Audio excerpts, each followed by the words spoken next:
Good morning, Church of the Village. Happy Pride.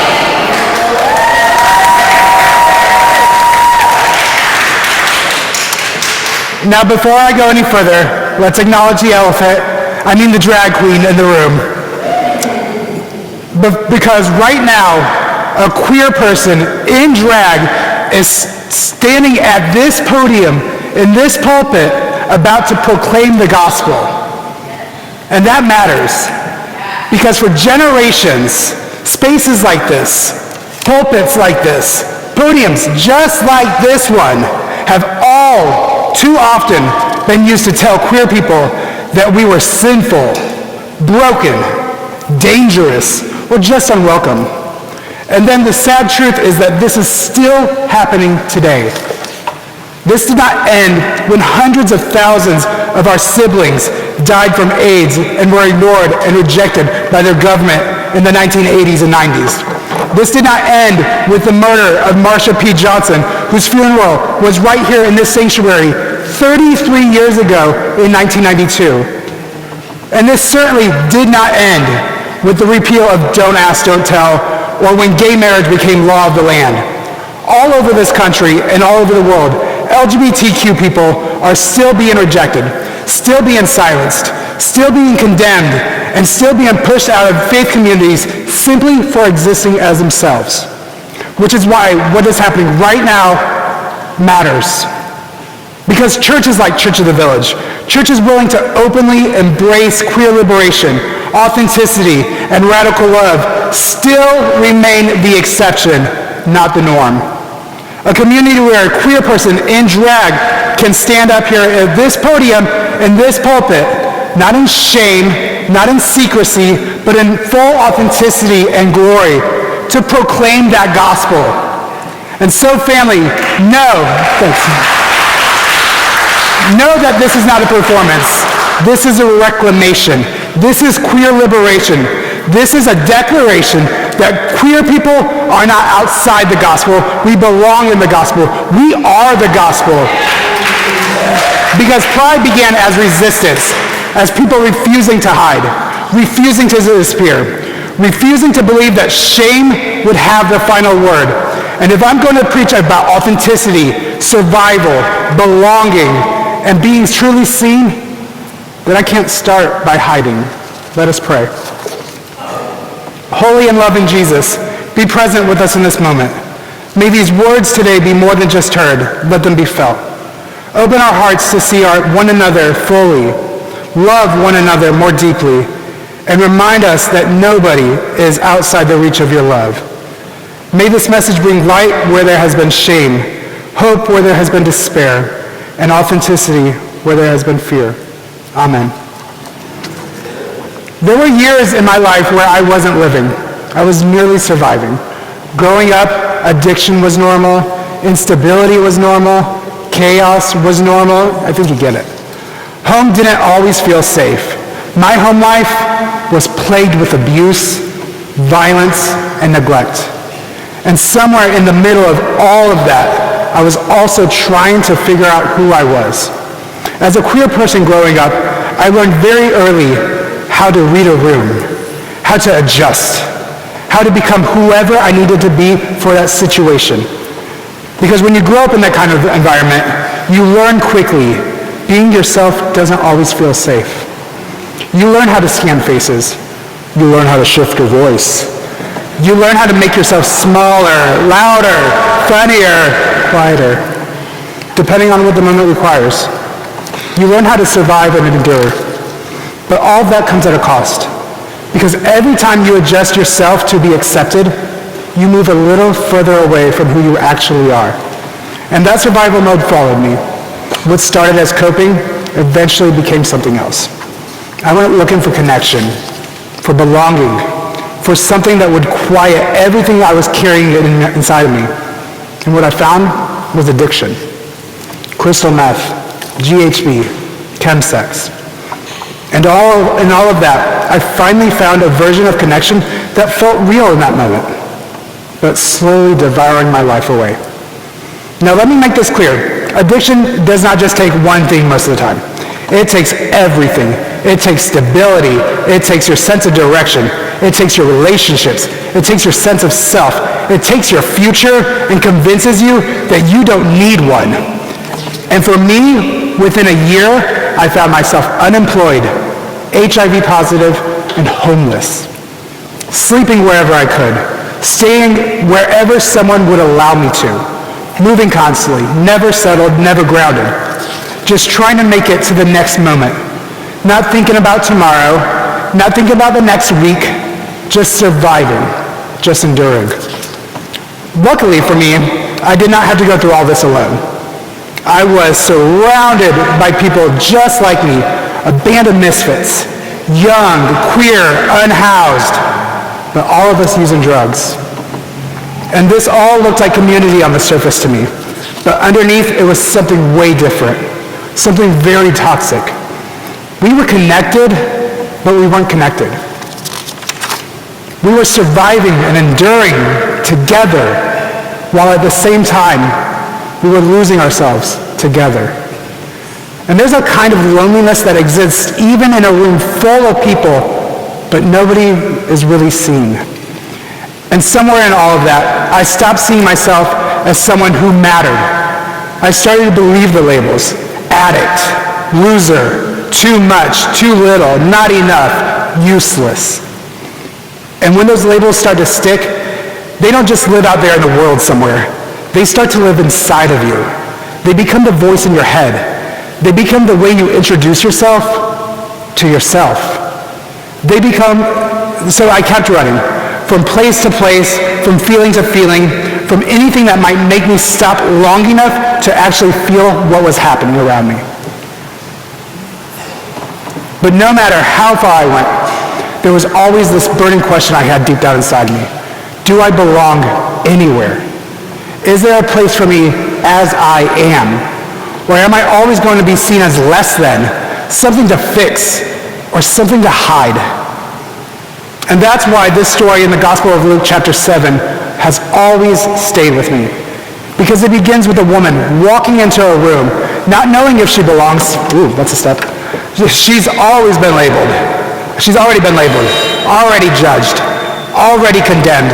And the text calls her a sinner, but never tells us what that label was for. Because the point of the story is not what she did. The point of the story is how she was seen. The room had already created a story for her. They had already decided who she was, what she was worth, and that she did not belong before even speaking a word. Ooh. And queer people know something about this. We know what it feels like to be a single label becomes the only thing people can see us as. Gay, queer, lesbian, trans, queen, pause. And for some people, that's where the conversation stops, period. The label becomes louder than the person, louder than the story, louder than the humanity. The label becomes, but the gospel has always challenged labels. Because labels reduce and God restores. Labels flatten and God reveals. Labels tells us who people have been and God reminds us who we are.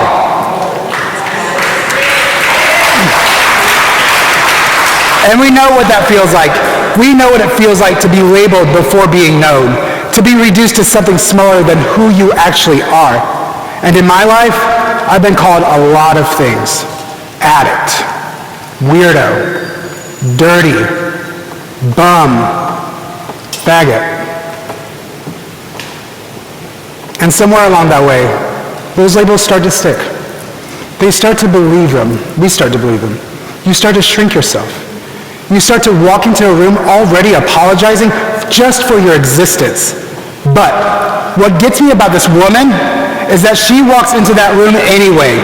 She wasn't invited, she wasn't expected, she wasn't welcome, and still she shows up. And no, she doesn't show up quietly either. She shows up fully, with her tears, with her body, with her hair, with her presence. And she refuses to make herself smaller just to make the others comfortable. And I'm sure you noticed it too. That room gets pretty uncomfortable because authentic expression makes people uncomfortable. And if I'm being honest, I also know what that feels like too. To show up as your full self, full of energy, and seeing that energy shift. To feel all the eyes on you. To feel the judgment in the silence. But Jesus did not stop her. Jesus doesn't shame her, nor does Jesus ask her to explain herself. Instead, Jesus asks a question that echoes across 2,000 years and lands right into the sanctuary today. Do you see this woman? Not her sin, not her reputation, not the rumors or whispers or all the things everyone else thinks they know about her. Do you see this woman? Because there is a difference between looking at someone and seeing them. The Pharisees looked at her and saw a sinner. Jesus looked at her and saw a child of God. The Pharisees saw a label. Jesus saw life. The Pharisees saw a problem. Jesus saw a person. And church, that question still confronts us today. Do you see this woman? Do you see this gay person, this trans person, this questioning person? Do you see this person living with HIV or the person having a mental health crisis in the subway? Do you see this beloved child of God? Or do you only see the label? Because the problem has never been her. It was the way they were looking at her. And this still happens. It happens to queer people. It happens to people in recovery, people living with HIV, unhoused, and even people in crisis. People are seen, but not ever really seen. And then Jesus says something radical. Her sins, which were many, have been forgiven. Therefore, she has shown great love. And sometimes that line gets misunderstood, because it sounds like she was forgiven, and then she's loved. But what it really shows us is this. Her love reveals her humanity. Her love reveals that she was never just a label. Her love reveals she was always capable and worthy of love, period. And that changes everything, because for me, for the longest time, I never felt worthy of love. But we are always worthy of love. Eventually, 3.5 years ago, I started my recovery journey. Finally, I started discovering my worthiness for the first time, not all at once, not overnight, but little by little, through people who refused to give up on me, people who saw more in me than the labels I had given and put on myself, people who reminded me that I was more than my addiction, more than my homelessness, more than my diagnosis and my mistakes. And eventually, something started to happen. I began to see in myself what they had been seeing all along. That I wasn't broken, that I wasn't disposable or beyond redemption, but that I was worthy of love, worthy of belonging, worthy of that future that was taken away from me almost. And once you've been seen like that, you start to see differently. Once you've been loved like that, you start to love differently. And that's where the second story starts. Because Jesus understood something that we still need to learn today. Being seen as has the power to change a life. And when you've been changed by that kind of love, you don't just receive it. You start to give it away. That's what we see in Luke chapter 10. A man is beaten, stripped, and left for dead. And people pass by. They see him, but they don't see him. And again, I know what that feels like, to be seen and still be passed by. Because sometimes the hardest part isn't being hurt, it's being ignored. It's being visible, but not valued. There were moments in my life where I was the man on the side of the road, not always physically, but emotionally, spiritually, relationally beaten down, stripped of my dignity, and left feeling that I did not matter. And I also know what it feels like to hope that someone will stop, to wonder if anyone will see you as worth the inconvenience. But then someone does. And I'm standing here today because someone did that for me. Many someones. It may not always be the person you expect, not always the one with the title, but someone chose to stop. Someone chose to care. Someone chose to see me as a human when I couldn't see it for myself. And now I'm learning what it means to be the one that stops. Because this story isn't just about who helped. It's about who we choose to become. It asks not who deserves my love, but will I choose to give it? Because it's easy to walk past. It's easy to stay comfortable and keep your distance. But love doesn't walk past. Love stops. Love gets close. Love risks the discomfort. Love gets involved. And when you've been loved like that, you don't stay the same. That kind of love doesn't just heal you. It transforms how you show up to the world. It changes how you see people. It changes how you respond to suffering. It changes what you're willing to do for someone else. And that's what connects these two stories together. In Luke 7, Jesus asks a question. Do you see this woman? In Luke 10, the Samaritan answers that question. Because seeing is not just noticing. Seeing is moving. Seeing is stopping. Seeing is refusing to walk past someone's pain. The woman in Luke 7 needed someone to look beyond the label. The man in Luke 10 needed someone to stop and care. And in both stories, the miracle begins the moment someone chooses to see. I've been the one on the side of the road. And now I'm learning what it means to be the one who stops. But if I'm being real, I've been all these people in all these stories. I've been the now redeemed woman. I've been the man on the side of the road. I've been the Samaritan. And I've also been all the others. The Pharisee, the one who judged, the priest, the Levite, the debtors, the one who saw but chose not to act. Because sometimes it's easier to not see. But that's not the gospel. And that's why this matters. Because that's why pride matters. Because pride has never simply been a celebration. Pride is what happens when people who were told to be ashamed decide to live anyway. Pride is what happens when people who were told to hide decide to be seen. Pride is what happens when people who were told they were less than discover they were beloved this whole time. Pride is not arrogance. Pride is survival. Pride is resistance. Pride is testimony.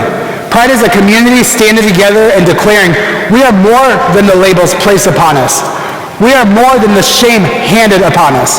We are more than the stories others have told about us. And by the grace of God, we are still here.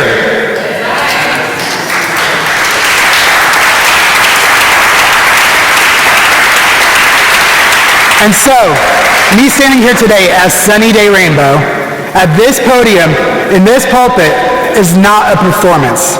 It's a proclamation. It's what it looks like when the shame loses its power. Because a faith that requires people to hide who they are is not the gospel. A faith that shames people is not the gospel. A faith that sees suffering and walks past them is not the gospel. The gospel is love that sees. The gospel is love that stays. The gospel is love that shows up again and again and again. So if you're sitting here today wondering if you belong, if you're wondering if your past disqualifies you, if you're wondering who you are is too much, hear this. God saw you before anyone ever labeled you. God stayed with you when others walked past. And God is not asking you to become someone else to be loved. God is inviting you to finally be yourself. That's the God I know. Thank you.